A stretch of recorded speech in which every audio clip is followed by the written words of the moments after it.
What's up, guys? Whisper Gamer here. So, I decided to do like a soft-spoken video, and as you can tell, there is fireplace sounds in the background. I just figured I would try it out and see how it went. So I'm going to be reading Twilight, finishing off chapter 5. I hesitated, torn, but then the first bell sent me hurrying out the door, with a last glance confirming that he hadn't moved a centimeter. As I half ran to class, my head was spinning faster than a bottle cap. So few questions had been answered in comparison to how many new questions had been raised.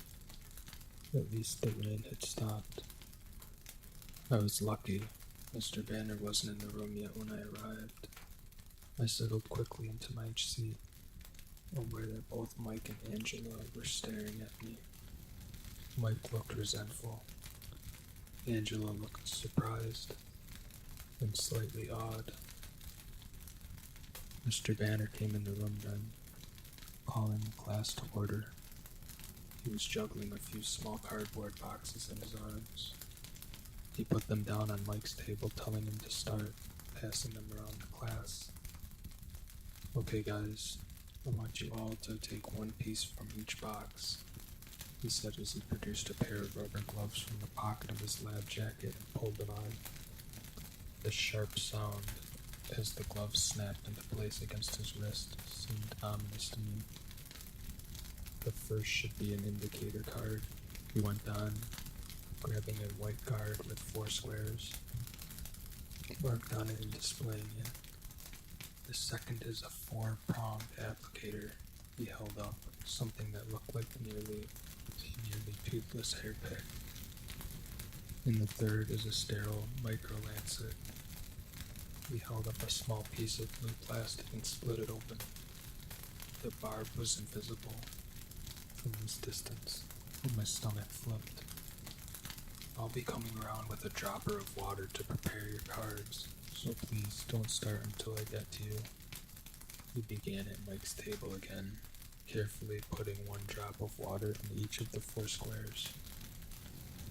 Then I want you to carefully prick your finger with the lancet. He grabbed Mike's hand and jabbed the spike into the tip of Mike's middle finger. Oh no, clammy moisture broke out across my forehead. Put a small drop of blood on each of the prongs, he demonstrated, squeezing Mike's finger till the blood flowed. I swallowed convulsively, my stomach heaving, and then apply it to the card. He finished holding up the dripping red card for us to see. I closed my eyes, trying to hear it through the ringing in my ears. The Red Cross is having a blood drive in Port Angeles next weekend, so I thought you should all know your blood type. He sounded proud of himself. Those of you who aren't 18 yet will need a parent's permission. I have slips at my desk. He continued through the room with his water drops. I put my cheek against the cool black tabletop and tried to hold on to my consciousness. All around me I could hear squeals, complaints, and giggles as my classmates skewered their fingers. I breathed slowly in and out through my mouth. Bella, are you alright? Mr. Banner asked. His voice was close to my head, and it sounded alarmed. I already know my blood type, Mr. Banner, I said in a weak voice. I was afraid to raise my head. Are you feeling faint? Yes, sir, I muttered, internally kicking myself for not ditching when I had the chance. Can someone take Bella to the nurse, please? He called. I didn't have to look up to know that it would be Mike who volunteered. Can you walk? Mr. Banner asked. Yes, I whispered. Just let me get out of here, I thought. I'll crawl. Mike seemed eager as he put his arm around my waist and pulled my arm over his shoulder. I leaned against him heavily on the way out of the classroom. Mike towed me slowly across campus. When we were around the edge of the cafeteria, out of sight of Building 4 in case Mr. Banner was watching, I stopped. "Just let me sit for a minute, please," I begged. He helped me sit on the edge of the walk. "And whatever you do, keep your hand in your pocket," I warned as I was still so dizzy. I slumped over on my side, putting my cheek against the freezing damp cement of the sidewalk, closing my eyes. That seemed to help a little.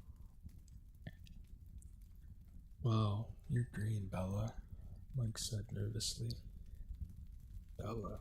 A different voice called from the distance. "No, please let me be imagining that horribly familiar voice. What's wrong? Is she hurt?" His voice was closer now, and he sounded upset. I wasn't imagining it. I squeezed my eyes shut, hoping to die, or at the very least not to throw up. Mike seemed stressed. "I think she's fainted. I don't know what happened. She didn't even stick her finger." "Bella?" Edward's voice was right beside me, relieved now. "Can you hear me?" "No," I groaned. "Go away," he chuckled. "I was taking her to the nurse," Mike explained in a defensive tone, "but she wouldn't go any further." "I'll take her," Edward said. I could hear the smile still in his voice. "You can go back to class." "No," Mike protested. "I'm supposed to do it." Suddenly the sidewalk disappeared from beneath me. My eyes flew open in shock. Edward had scooped me up in his arms as easily as if I weighed 10 pounds instead of 110. "Put me down. Please, please, let me not vomit on him." He was walking before I was finished talking. "Hey," Mike called, already 10 paces behind us. Edward ignored him. "You look awful," he told me, grinning.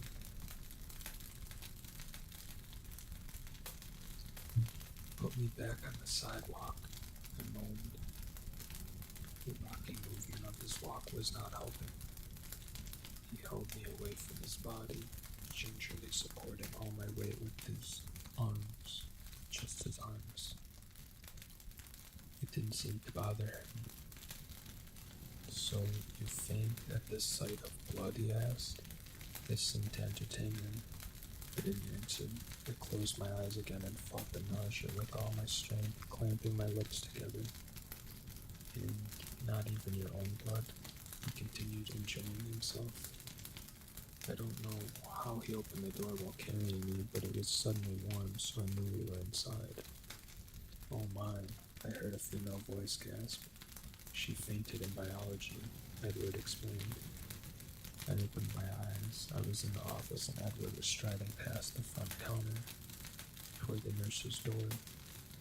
Miss Colt, the red-headed front office receptionist, ran ahead of him to hold it open.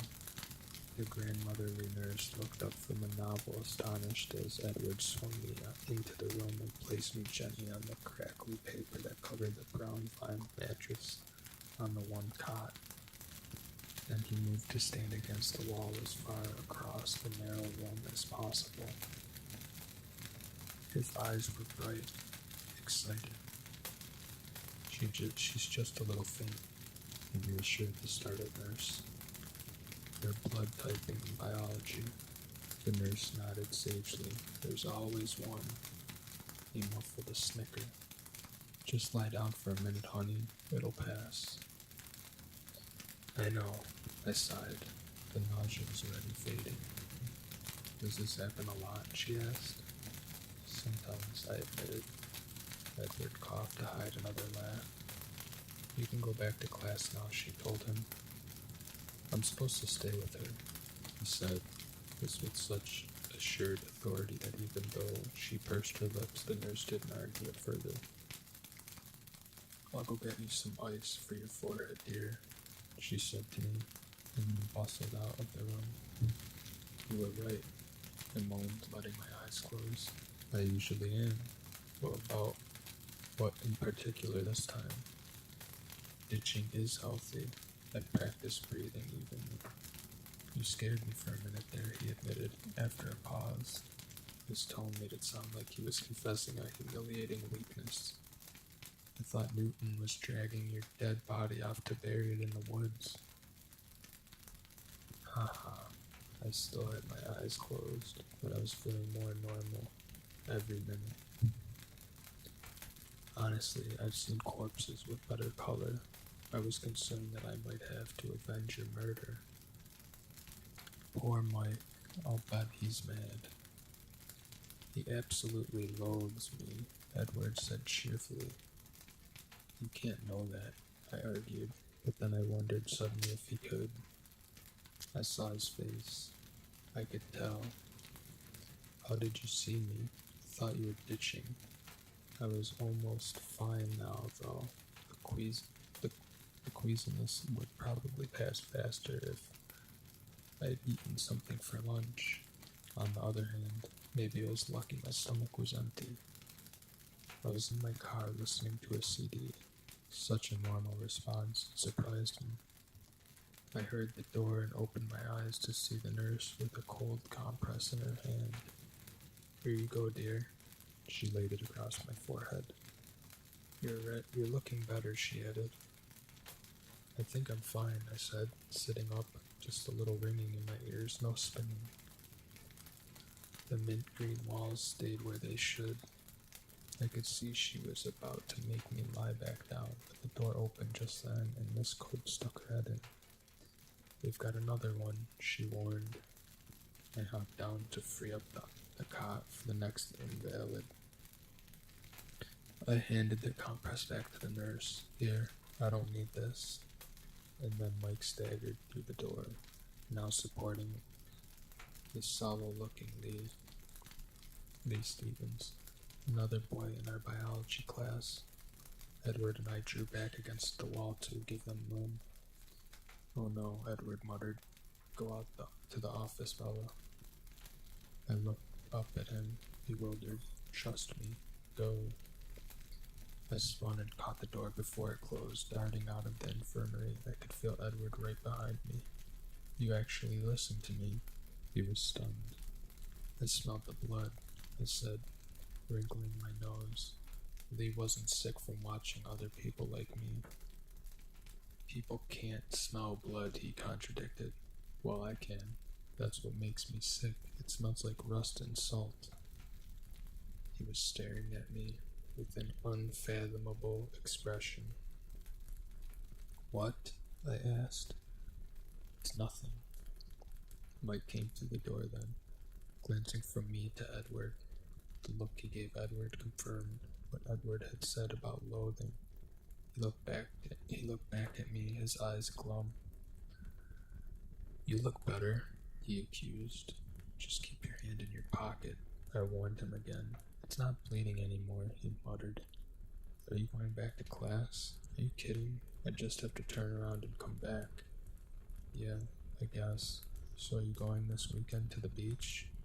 While he spoke, he flashed another glare toward Edward, who was standing against the cluttered counter motionless as a sculpture, staring off into space.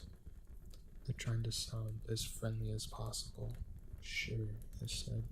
That's what I was in. We're meeting at my dad's store at 10. His eyes flickered to Edward again, wondering if he was giving out too much information. His body language made it clear that it wasn't an open invitation. I'll be there, I promised. I'll see you in gym then, he said, moving uncertainly toward the door. See you, I replied. He looked at me once more, his round face slightly pouting, and then as he walked slowly through the door, his shoulders slumped. A swell of sympathy washed over me. I pondered seeing his disappointed face again in gym. Jim, I groaned. I can take care of that. I hadn't noticed Edward moving to my side, but he spoke now in my ear. Go sit down and look pale, he muttered. That wasn't a challenge. I was always pale, and my recent swoon had left a light sheen of sweat on my face. I sat in one of the creaky folding chairs and rested my head against the wall with my eyes closed. Fainting spells always exhausted me. I heard Edward speaking softly at the counter. "A scope?" "Yes." I hadn't heard her return to the desk. Bella has gym next hour, and I don't think she feels well enough.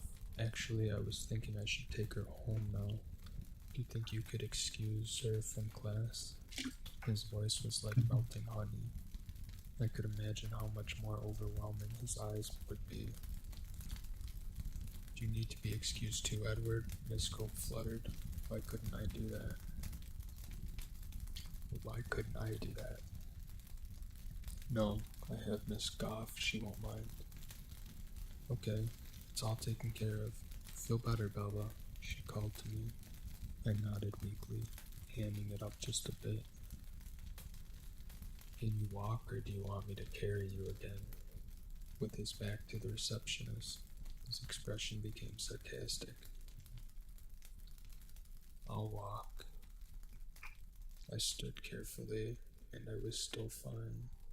He held the door for me, his smile polite but his eyes mocking. I walked out into the cold, fine mist that had just begun to fall. It felt nice. The first time I'd enjoyed the constant moisture falling out of the sky as it washed my face clean of the sticky perspiration. "Thanks," I said as he followed me out. "It's almost worth getting sick to miss gym." "Anytime." He was staring straight forward, squinting in the rain. "So, are you going this Saturday, I mean?" I was hoping he would, though it seemed unlikely. I couldn't picture him loading up to carpool with the rest of the kids from school. He didn't belong in the same world, but just hoping that he might give me the first twinge of enthusiasm I'd felt for the outing. "Where are you all going exactly?" He was still looking ahead, expressionless. "Down to La Push." I studied his face, trying to read it. His eyes seemed too narrow.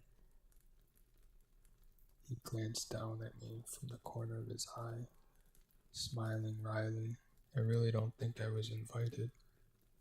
I sighed. "I just invited you."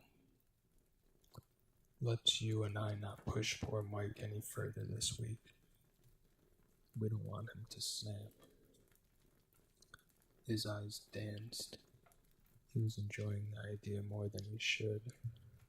"Mike Schmike," I muttered, preoccupied by the way he'd said "you and I." I liked it more than I should. We were near the parking lot now. I veered left toward my truck.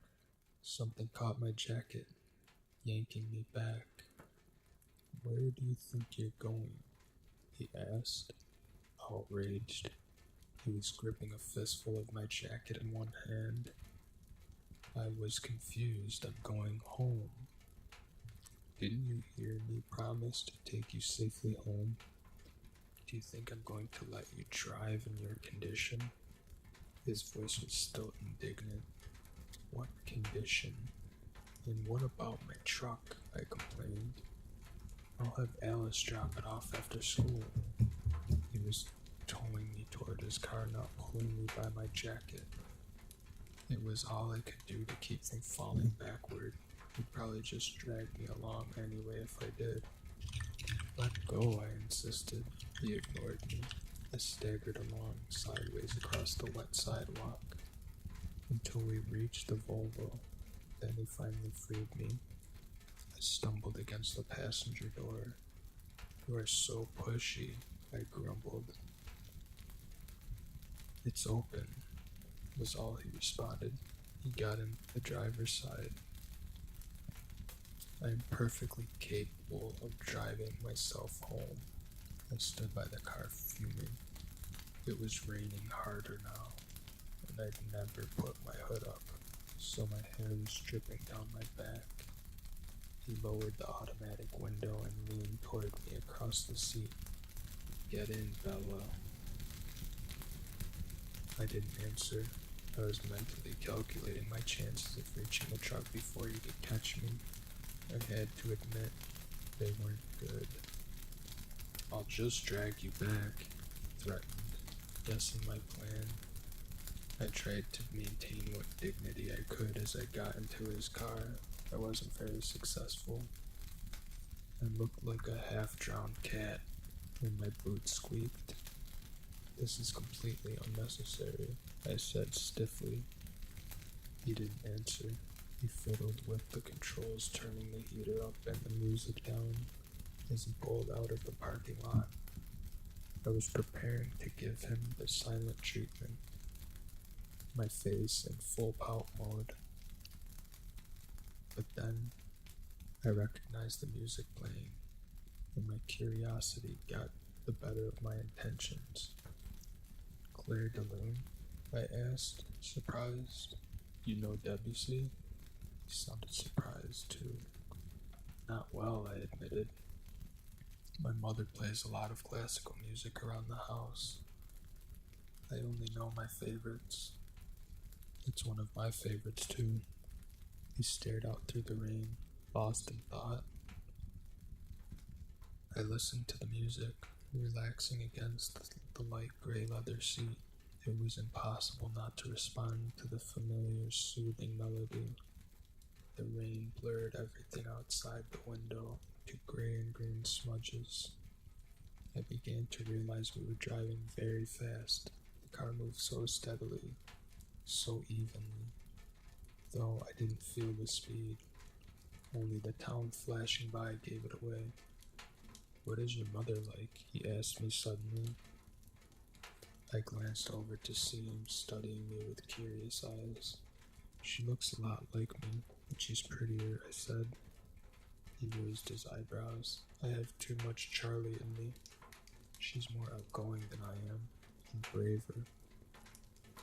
She's irresponsible and slightly eccentric, but she's a very unpredictable cook. She's my best friend." I stopped. Talking about her was making me depressed. "How old are you, Bella?" His voice sounded frustrated for some reason. I couldn't imagine.